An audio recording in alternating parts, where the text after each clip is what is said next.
I've been asking for an emergency debate about the level of homelessness, which the government still has not committed to. We will have new homelessness figures coming out this Friday, which we'll see. Sometimes there's a little bit of a dip in December, but certainly there's no sign that the record levels of people in emergency accommodation and homelessness is moving in any other direction than upwards. And this Residential Tenancies Amendment Bill will mean even more people driven into emergency situations, into homelessness, and making the possibility of finding affordable rental accommodation even more impossible.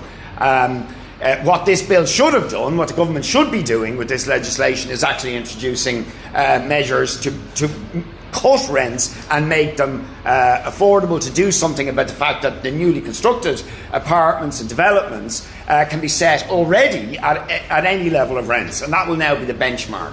And you look at what newly constructed stuff is being built, we're talking at least €2,500 a month, more often in Dublin 3,000, 3,500. It's just, it's two mortgages to pay the rent, completely unaffordable for average workers. I've also been highlighting for the last number of weeks, I see some of the newspapers have picked up on it as well at the weekend, the scandal in the face of this housing and homelessness crisis, that there are apartment blocks, often ones designated for social housing, sitting empty across the city. I highlighted the one in Cherrywood, the one in South Dublin, Loreto Gate, and we know of a number of others where apartments that were designated, or there was efforts to bring them into the social housing stock, have not happened, and they are sitting empty while we are facing record levels of homelessness and people in emergency accommodation. And that's because, yet again, the government is dancing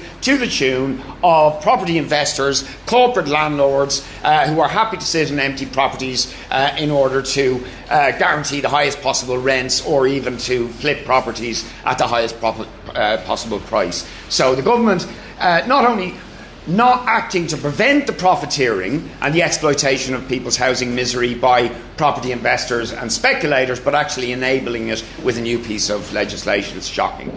I also just want to then mention the Patrick's Day. Helen McAtee will be going to the Cabinet today, and of course we have been highlighting People Before Profit, have been very, very clear on this matter. We do not believe Micheál Martin should be going to celebrate Ireland's National Day and hand a bowl of shamrock to Donald Trump when Trump is, clearly now a threat to his own people, to the world, to humanity. It's just beggars belief that Micheál Martin would go there and whitewash or legitimise Trump and his regime and his actions and his dangerous policies by bending the knee to him or celebrating our national day. We do not believe we should be going over. I want to stress that does not mean we don't think it is useful for political leaders or representatives to go and meet people in the United States to develop economic and cultural and other links. The point is, we shouldn't be going to celebrate our National Day with Trump. We need to stand up to this bully. He is a danger to the world, to humanity, to his own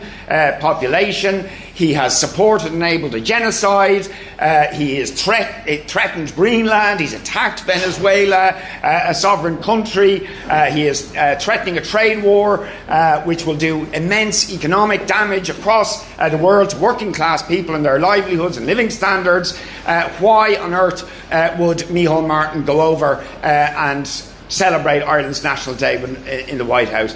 We don't buy the arguments that Micheál Martin is better to engage on these issues, because the truth is, last year Micheál Martin went to the White House and said absolutely nothing of any substance to criticise what Trump's policies are. And it's very clear from Trump that if you don't challenge him, if you don't stand up to this bully, he will continue with his bullying and dangerous policies. We need to stand up to this dangerous person. I think that's it. Two things quickly. Firstly, obviously, there's reports of the government now bringing the legislation to remove the triple lock. What's become clear through this process is that all the government's talk that, This is about Ireland's sovereignty. We want to remain, any missions we go on will remain within the framework of the principles of the UN Charter. All of that is lies.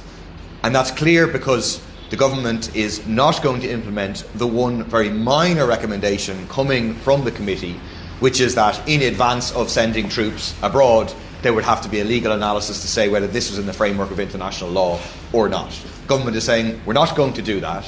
They will still say, oh, don't worry, we want to be within the framework of the UN Charter, which is precisely what the Triple Lock does. The Triple Lock ensures that our troops can only be sent abroad on peacekeeping missions.